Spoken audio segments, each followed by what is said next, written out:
You are listening to SPN, the Sports Podcasting Network.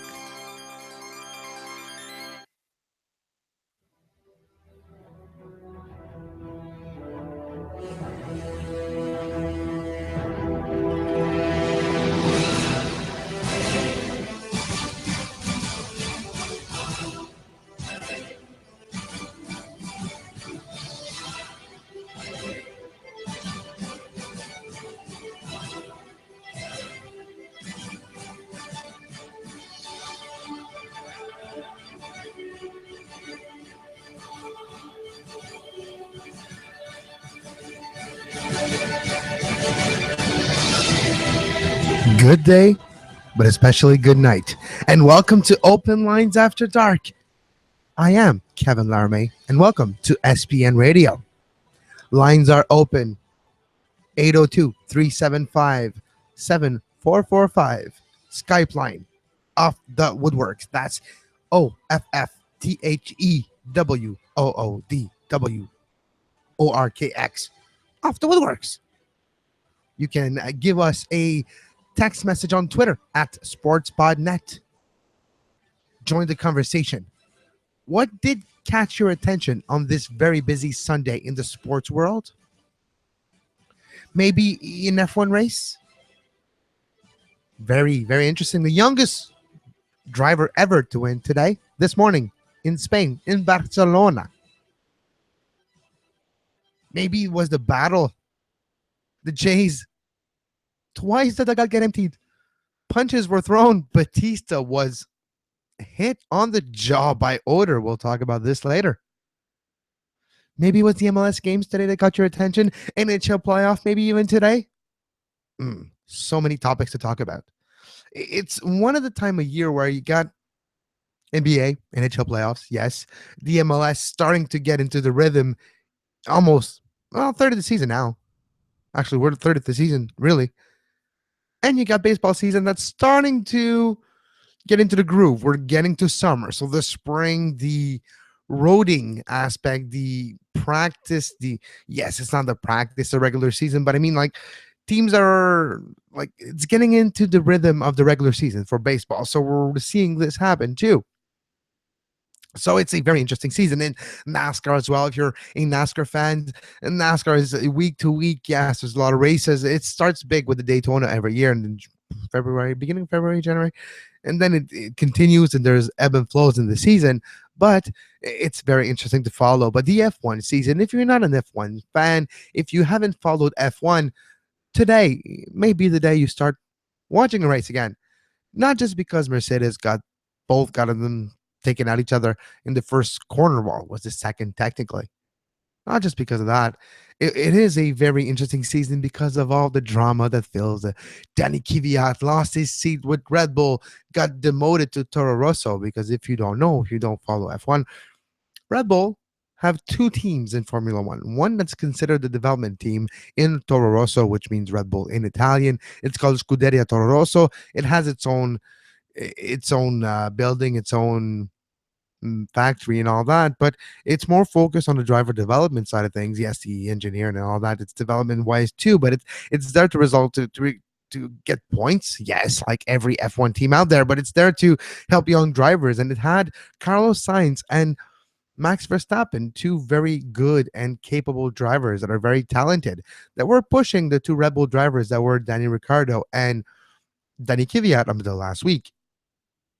And last week, well, the last race, not last week, 2 weeks ago in Russia, Danny Kvyat made a couple of questionable moves, takes out Vettel, and creates a lot of drama. And it's an excuse. The move would probably have been made anyway.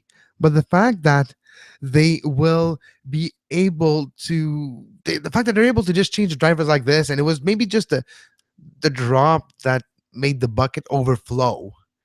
But the move and the decision was probably taken. So when Helmut, which is Dr. Helmut, is the responsible for the junior driver development system with Red Bull F1 team, he took the decision maybe a long time ago, but the circumstances of Russia maybe dictate that they do the move sooner. And Max Verstappen was very fast in his Toro Rosso, already catching the attention of big team like Ferrari. And maybe, well, it wasn't for Ferrari wanted him for next year, but the fact that he's now with Red Bull, probably going to be there. And today, in his first race with Red Bull, yes, he took advantage of a situation where the two fastest cars on the track were not there anymore, Mercedes, but he was able to save his tires up until the end and win because of strategy, making two stops instead of three. Danny Ricciardo, his teammate, was first for most of the race, but because of his different pit strategy, didn't finish on top. But all credit goes to Max Verstappen. His stops were greatly done. He was able to save his tires, save his car to not have any defects. Reliability is a strong suit for Red Bull, which wasn't really the case for Mercedes if you look at the Lewis Hamilton side in the last few races. But you do have a Max Verstappen that surprised everybody today, shocked the F1 world, and won the Spain Grand Prix. Give us a call to talk about this. If you're a gearhead, F1 is, yes, it was boring. You had the I don't say that it was boring, but when Mercedes dominating all the time, it was getting a little tedious, a little repetitive. But now Red Bull is close, Ferrari's close as well. Things are going to change very soon in the world of Formula One. And with the great storyline, I would almost even say the great Cinderella story of a Max Verstappen. In the same weeks, he gets upgraded to the big team, then goes and qualifies fourth, close to his teammate. His teammate had to do a perfect lap to finish the qualifying in three position after Q3. And then they go into the race, and he needed to manage his car, to manage his tires, because he only did two stops and not three. And we all know the reliability problems of the tires, especially the consistency aspect of the tires. They're not necessarily reliable. They have difficulty sustaining a long period on track, and their sweet spot is 20 laps. So when you go over 30 laps, over 20 laps, and you get closer to the 30 laps margin of the tires history on the track, degradation of the tires is very high.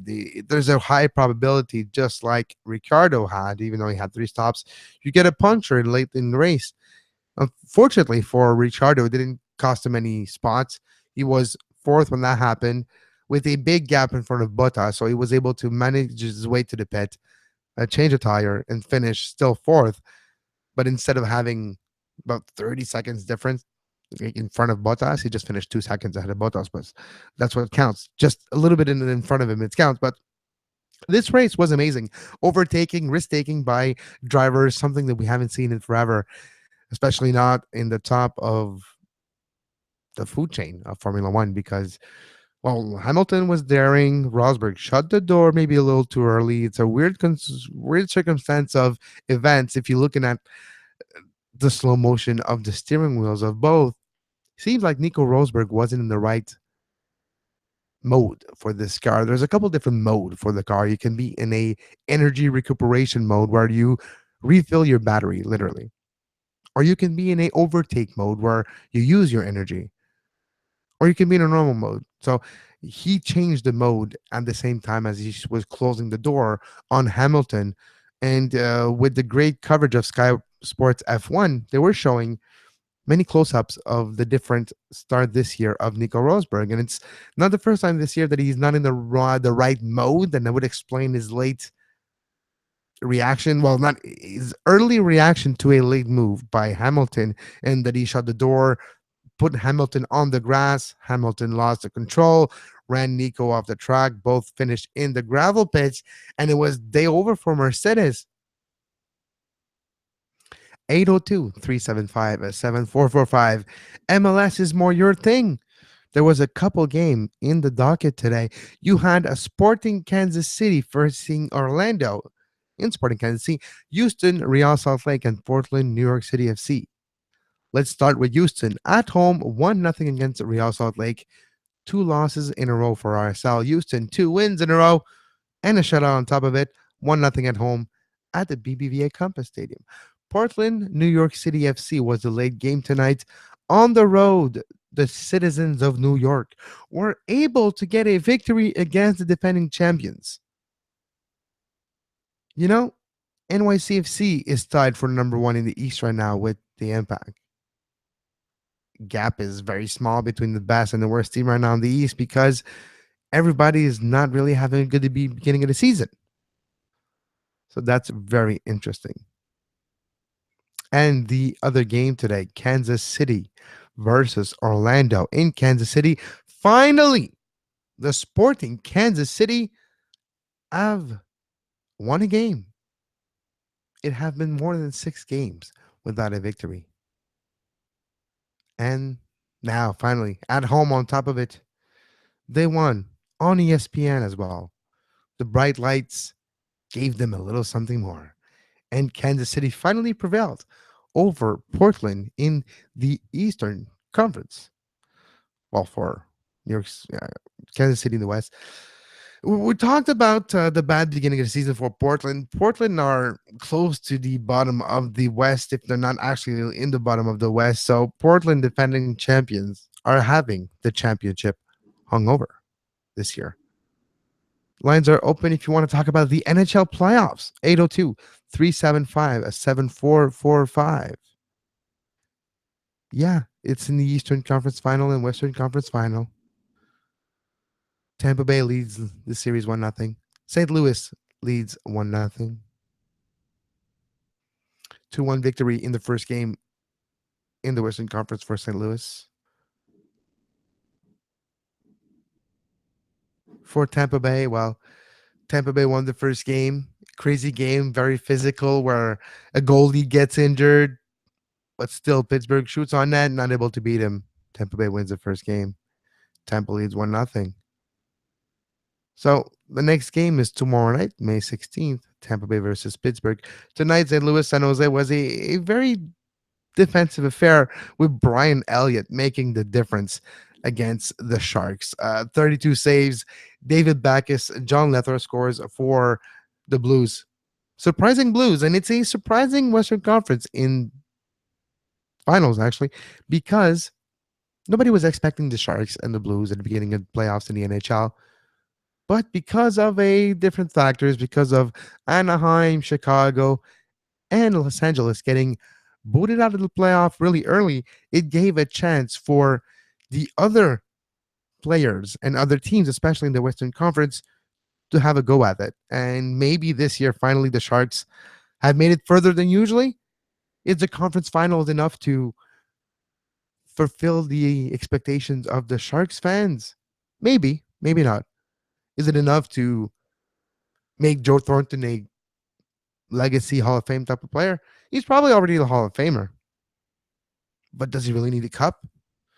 Maybe he does. Maybe he does. Maybe you do need a cup now to make it into the Hall of Fame, or because become a point where there's a lot of people, a lot of players in this league, and the threshold for becoming a Hall of Fame should be maybe go higher, because otherwise we're going to have a 72 level Hall of Fame where it's going to take 20 fucking weeks to to visit it, you know? I am literally, this is Open Lines After Dark. I am Kevin Laramee. You can give me a call to talk about your favorite sports topic out there. No topics are off base. It could be about UFC. Are you excited for UFC 200? Did you watch UFC 198 yesterday? Did you watch Cyborg? Christian Cyborg made her debut in the UFC. Destroyed Leslie Smith in the first round. Did you see the new heavyweight champion in the UFC? Stipe Miocic knocks out Fabricio Verdum in the UFC. Give us a call to talk about your favorite sports moment of the day on SPN Radio.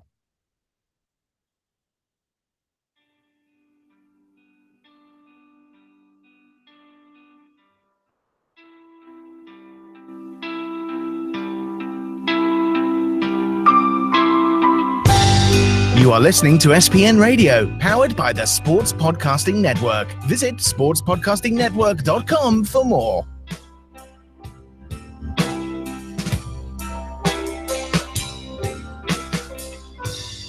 My old man thinks poetry trees for sissies. Mama wants a love song that Fourth, they're 3-0 obviously so far as Winslow lines up his first shot. That will go.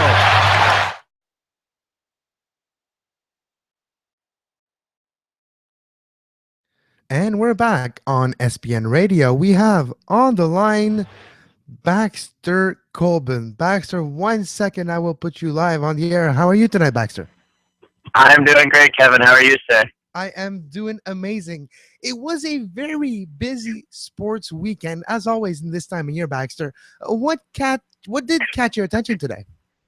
Oh, my goodness, Kevin. There are so many things going on in the sports world, I could barely contain myself. I will say this, the soccer world was crazy, as always. Some very interesting upsets, especially in MLS as well, for those that love the MLS. I know the Canadian teams were a little interesting. I'm sure the Vancouver Whitecaps turned a lot of heads this weekend, too, with their little bit of a beatdown on Toronto FC as well. But, soccer really is what captivated me this weekend. What about you?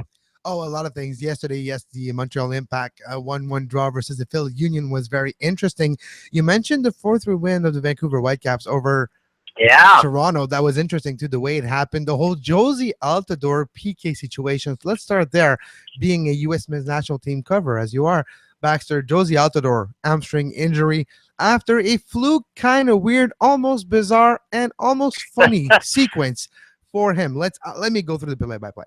He goes into the box. He's at the 18-yard line. He's surrounded by 3 players. Gets clips, falls down hard, gets up, shakes it off. That's nothing. All right, he takes the PK. First of all, I'm thinking, why is Josie taking the PK when you have like Javenko right there? Exactly, right? But then just to make sure that they regretted that decision, he shoots the PK. First of all, it gets saved by Ustad. Then he falls on his knees, holding his hamstrings, and everybody is holding their breath. What did you think when you saw that? I feel like, and I feel bad saying this, but I feel like we really need to form a drinking game around every time that Josie Altidore pulls his hamstring. We all need to take a shot or something, honestly, because it happens every day, honestly, I swear. But we saw this happen at the World Cup. We saw this happen last year. He continues to hurt himself, and I don't know if it's just the fact that he's just unfortunately been born with, poor hamstrings, or if it's a coping mechanism for him at times when he just doesn't think he's playing good enough. But Josie's been playing really good soccer recently. Anybody that's watched the Toronto FC game recently, he's been playing vintage Josie Altidore soccer, which I know is not a very large sample size, but he still has done a very good job. His hold-up play has been incredible, but now that he's hurt again, now that the situation transpired the way it did, if you're Toronto, all of a sudden do you say, well, shoot, we were doing fairly well, now we lost Josie, or do you say, well, we've done it without Josie before, does it really matter that he's even gone, honestly? And at this point, I really don't know if Josie being gone now is going to make that big a difference because of how well Giovinco and Michael Bradley have been playing for Toronto. Yeah, that's a very interesting point as well, but I'm more worried for the Copa America that's coming, the Centenario, that the U.S. men's national team will be part of. If Josie's not 100% fit for it, it seems there's not necessarily another option that's fitting for the way that Klinsmann actually plays the game that's with the roster right now. Well, and that's the interesting thing, too, about Jurgen Klinsmann, because there's people like you and I, Kevin, that actually understand, that we think we understand what the right people that should be called in. And then there's the people that Jurgen Klinsmann thinks that should be called in, which is always not very popular. Without Josie Altidore being on this roster, yes, you lose a target forward, but the U.S. actually has a fairly large group of guys that they can call in. They're calling in, I believe it's 6 or 7 guys they've already called into camp now. You've got guys like Bobby Wood, who's been tearing it up in the Bundesliga too. You've got guys like Jordan Morris, who's scoring goals in bunches now for the Seattle Sounders. I know Clint Dempsey's a little bit older. You talk to guys like Jesse Zardes, Chris Wondolowski. There are options for the U.S. men's national team, and even those that have followed the U.S. men's national team recently. Josie hasn't scored a lot, and when he has scored, he scored against, unfortunately, not very good teams. I don't think he would have done well against Colombia. That's too fast-paced of a team for him to really do much of anything, honestly. Yeah, if we look at the other games that happened today in Major League Soccer, Kansas City finally winning a game. It has been a while. What do you think about Kansas City this year? Are you surprised by their, almost their slide the last 6 weeks? Kansas City is an interesting conundrum, honestly, because how can a team that has that many good, healthy players be this bad? You know, it blows my mind, at least a little bit, honestly, as someone that's been covering the league for such a long time. You don't have a guy like Dom Dwyer and Graham Zusi and Matt Beasler and the entire back line, basically, for Sporting Kansas City is very talented. They've all been all-stars at some point, I believe, in their career, and be pretty much bottom in the West. And I understand the West is a very tough place to play. I totally understand that. But at this point, I wonder if Peter Vermees needs to be looking for a change of address for him sooner rather than later, because this is very unacceptable for how quality of players Peter Vermees and Sporting Kansas City have at their disposal. That's very interesting, too, because if you look at who's coaching the Swope Park Rangers in the USL right now, Mark Dos Santos, the first coach in the history of the Ottawa Fury, former coach of the Montreal Impact in the NSL that brought the team to the Champions League in 2009, former coach of Palmeiras in Brazil in the U15 side, of Deportivo Brazil in the U19 side, then went on to the Soccer Bowl in the NSL last year, coaches the USL team of the Swope Park Rangers. And I have interviewed him a few weeks ago, and he talked about when he accepted the job in Kansas City, his mindset was as well, you know, I'm going into the backyard of the MLS. Opportunities should be coming knocking sooner rather than later. And who knows, Sure. with the fact that Peter Vermees is technical director of Kansas City, technical director of the Swope Park Rangers as well, because he oversees the whole pyramid and the whole aspect of Kansas City, and that's a lot on his plate. Maybe he should stay in the same address, but let go one of the titles. Yeah, Peter Vermees is a very, very smart guy, honestly. I mean, he's already won a championship in Major League Soccer, which is not as easy as some folks might sound that it is. But maybe we have seen, you know, Peter Vermees reach his ceiling with Sporting Kansas City. I feel like there's going to be enough available jobs, even at USL. Stepping down to USL is not as demeaning as some folks might think it is, because the USL still has ties to MLS. They still are a very popular and exciting league, and you're really helping develop the next wave of possibly, you know, high-quality MLS players. Peter Vermees maybe needs to step down there for a couple of years, maybe take a team to a championship, and then, you know, try to get his foot back in the door somewhere else, because as we know in MLS, it's a revolving door of head coaches at times, depending on who certain teams are. I mean, if you look at NYCFC, they fired Jason Christ. How do you fire a guy like Jason Christ after giving him 1 year? You know, it's like They invested feel like so much Peter into him, Vermees- too. Oh, go ahead. Yeah, no, with Jason Christ in New York, I remember the first year where he was on the road in Manchester, learning the crop of the whole way the citizens do things, and he was there learning for a year. Comes back here, coaches for 1 year, and then all right, you just go. We'll just put our guy there anyways. It's ridiculous. Like I said, when I found out that Jason Christ, I had a feeling he was going to be let go, just because I know Manchester City, the ownership group, was like, well, we've got a guy named Patrick Vieira. You know, he played for Arsenal. He played in Europe. He did this. He did that. He's a household name. We in Europe respect him and love him. I feel like, you know, he'll be a good coach in MLS, which credit to him, credit to what they've done. They just beat Portland today as well, 2-1. They're now technically tied for first place in the Eastern Conference, only behind the Montreal Impact. I mean, they both have 16 points, but Montreal is tiebreaker. But still, I mean, maybe NYCFC's finally starting to turn things around, but still, I mean, the revolving door of coaches in MLS, we see it every year. There's at least 1 or 2 guys that are gone every year. Peter Vermees, maybe he just needs to switch clubs. You know, Jason Christ is still floating around too. I mean, he's been helping out Jurgen Klinsmann, but no one's come knocking for him yet, which is a little surprising at this point. No, exactly. And we cannot talk about MLS right now, Baxter, without talking about the Kai Kamara Pipa Higuain situation that unfolded this week after what happened last weekend with the blowout during the game between the two over APK. But we all know that it was over a lot more than that, and that has been brewing for weeks. What was your take about this week's drama-filled MLS situation? Well, I think it's interesting because you find out a lot of things about a team and about a player when things like this happen. To my knowledge, from following Kai Kamara, he's always been a fairly level-headed guy, but he's also been a very me kind of player as well. I mean, I think he enjoys the spotlight. He's very humble to an extent, but he does enjoy the spotlight. And I think at that point in the game, he was feeling good about life. He already had 2 goals. I mean, a hat trick in any professional sports, hockey or soccer, does not come around very often. And to get an opportunity, a quote-unquote easy opportunity on a penalty kick, that's usually a striker's dream. Be like, hey, all I got to do is convert this penalty kick, and I got a hat trick. Awesome, But it transpired the way it did. As somebody that's been a very lifelong New England Revolution fan, finding out that Kai Kamara, waking up Thursday morning after the trade deadline or Friday morning rather, and finding out that Kai Kamara got traded. I mean, I honestly thought I was dreaming. I woke up, I looked at my phone, I had to go check about 7 different news sources to even believe it for a moment that it actually had happened. Just because the Revolution don't make trades like that, but it's just incredible to know that Columbus was that gung ho to get rid of him.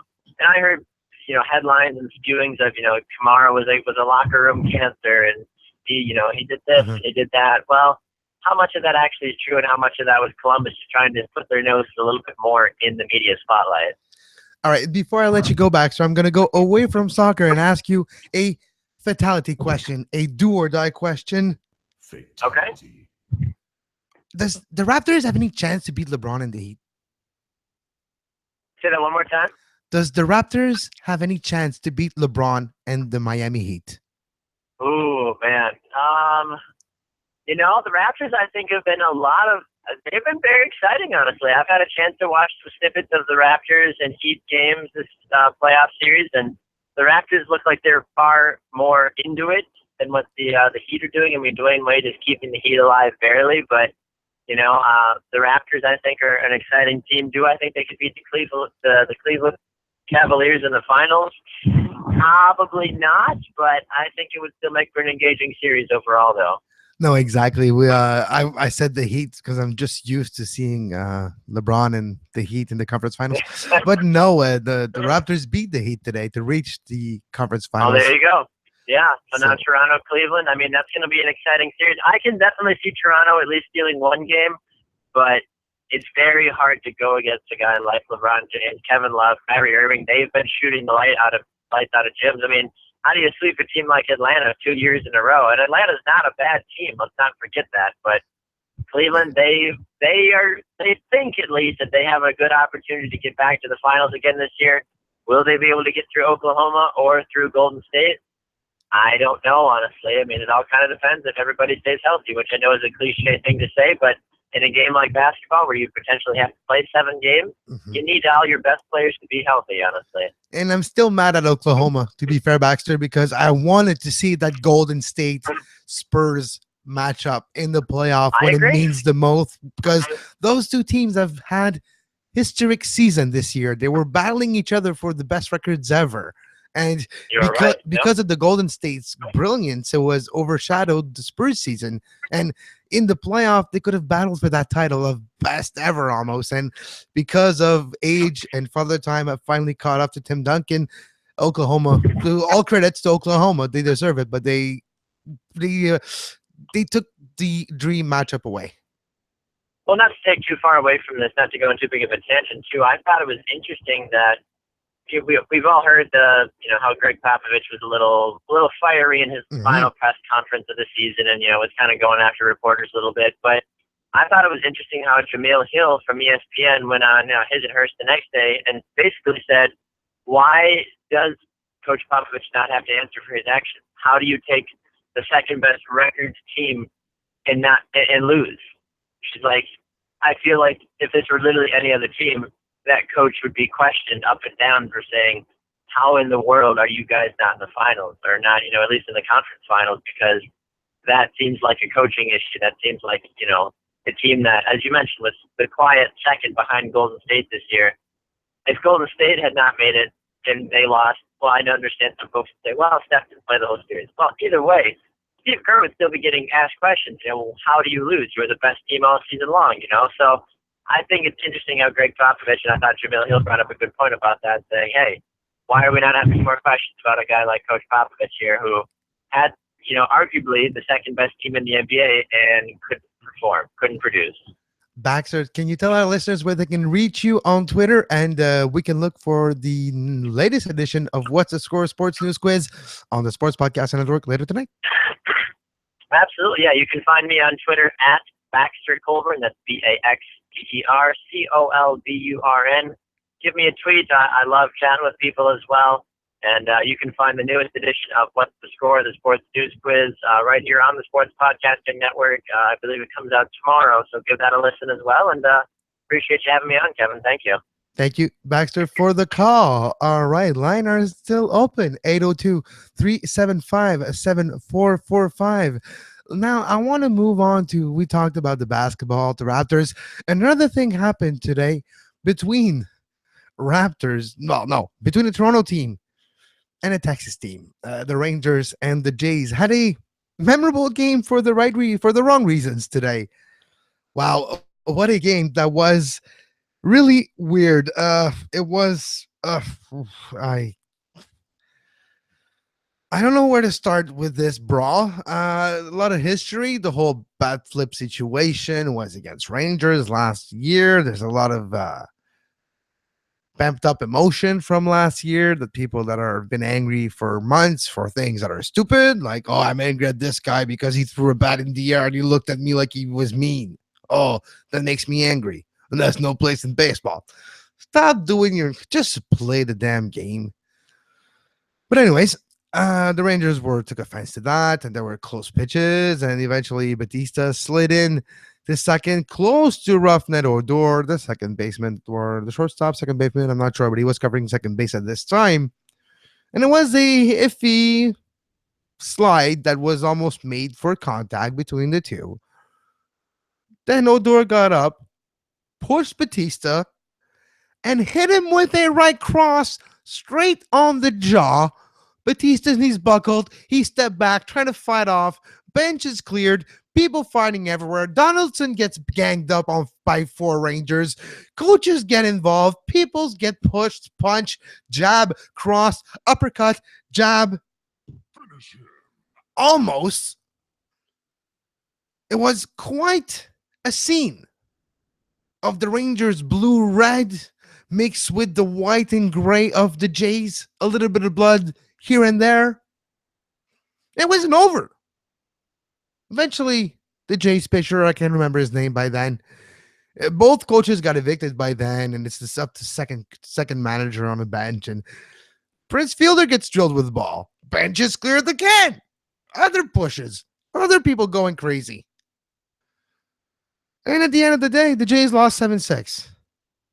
Batista's not expecting to be suspended.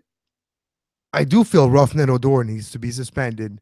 He's the initiator of the fight. He threw the first punch and literally nailed him. Well, he was the aggressor, in my opinion. He pushed Batista and he slugged him after. Makes him the aggressor. So he should be the one getting the biggest suspension in that thing, because there will be suspensions handed today with what happened in this game. Yeah, it was in Texas. We talked about the NBA playoff with Baxter. Now it's the conference finals are going to start Tuesday. Toronto Raptors versus the Cleveland Cavaliers and LeBron James. The still undefeated in 2016 in the playoffs, Cleveland Cavaliers, against a Raptors team that has played well but took 14 games to get where they are. 2 straight game 7s, granted at home, and they took advantage of that famous home court advantage. Now they don't have that home court advantage against Cleveland. Big task. I stress the undefeated, hot streak shooting threes type of Cavaliers that the dynamic duo of Kyle Lowry and DeMar DeRozan will have to face. It's a very tough situation for a Raptors teammate, Lowry, that's just getting back into the groove, and DeRozan that's trying his best to stay where he is. DeMar Carroll with an injured wrist that he played, he did well, but he injured Oli Valanciunas. Yes, Bismack Biyombo is doing great, taking over this job perfectly. But can that stay? They're not 100% the Raptors, and they're facing a Cleveland Cavaliers team that is up there in the best squad I've seen. It's weird that 2 of those squads are left in the 4 teams that are left this year. Cavaliers and Golden State is the prognosticated finals that we all thought we would see. LeBron, Steph, and LeBron already fired the early shots earlier this week, taking jab at Steph. Not even going to repeat it because it's not even worth it. It's LeBron just trying to be LeBron, which is basically a bully.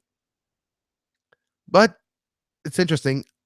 I do feel that it's two different kind of team that are facing each other. A physical aspect of it, Cavaliers are a lot bigger. Will that be part of it? Will that be an issue? Will Toronto find ways to isolate Larry and get him open? Will he find ways to get his teammate open, even though he might be in a pickle with 2-3 big guys on him all the time? So that's going to be the interesting first game information we're going to get. That's the interesting part to answer that question is does the Raptors tactically are able to move away from the fact that the Cleveland Cavaliers are bigger, stronger, and are shooting better right now than the Raptors are. And the rest did too. They've only played 8 games and they've won them all convincingly for the most part. So is it possible for the Toronto Raptors to beat the Cleveland Cavaliers in the finals of the Conference Eastern? Yeah, kind of. Would I put money on it? No. Would I advise people to bet on the Raptors against the Cleveland Cavaliers? No. Except if you get really good odds and you just talk about $5 and we give you Leicester type of money. Maybe. Can the Raptors win a game against the Cavaliers? Yeah. And if they do that, maybe they can win a second. But that's where it all starts. They need to win a game. And the Cavaliers will have home court advantage. A fan base, and he desperately needs a championship. No, I don't count Stipe Miocic last night as a truly Cleveland championship. Doesn't count individual championship belt as a city championship. Because he took the mic after his win of the game of, it was earlier today, yesterday in Brazil, after he beat Fabrizio Verdum. He took the mic and Stipe Miocic was like, "Hey, Cleveland, you finally get a champion." But it's not the same, Stipe. It doesn't work like that. Doesn't work like the UFC. Yeah, you are the champion. Congratulations. It's well deserved. It's an accomplishment. You're not going to get a parade, though. And that's what the city wants, a parade. The Cavaliers can give them to them if they go over Toronto. And then they face the winner of Kansas City, Oklahoma City, sorry, and the Golden State Warriors. Which that in itself is something not easy to do at all because the Golden State Warriors are going to have their hands full with Oklahoma City, which are galvanized with their victory over the Spurs. Interesting, Baxter mentioned Greg Popovich and how he should maybe be held accountable for the way he coached this team, especially against Oklahoma. That's a fair point that Baxter did brought up. And that will be talked about on Hardwood Radio this Tuesday on the Sports Podcasting Network. Today, Max Verstappen, the son of Jos. So if you are a follower of Formula One since the early 90s, you might remember a driver for Jordan and other small teams. I think Minardi probably another. But his fedam of Jos Verstappen, his biggest achievement was in 94. Twice he was on the podium, but never on top of it. His son, Max, in his first Grand Prix for a contender, a big team, a car that's fast, wins. Top of the podium for you, Max, and tip of the hat as well. Granted, the two silver arrows took each other out in the second corner, but you took the advantage that was there. You took the opportunity and you literally ran with it. Yeah, you got the right strategy. Your team gave you the right strategy, which wasn't the case for Ricciardo. And you had luck on your side with your old tires that didn't degrade as much in the late stage. And well, you do get the credit for that because you're the one driving that car. And you weren't able to held to the back of your car a certain world champion, Kimi Raikkonen, a driver that's very methodical, that's not going to make a mistake, and that's going to put pressure on you by not making a mistake, being a very very experienced driver that doesn't make any mistakes. For him, it's really a question of pushing you to the max and making you make a mistake. And when you're an 18-year-old and not even 200, 18-year-old, let's just say 18, you don't have the experience necessary to handle that usually. But Max did.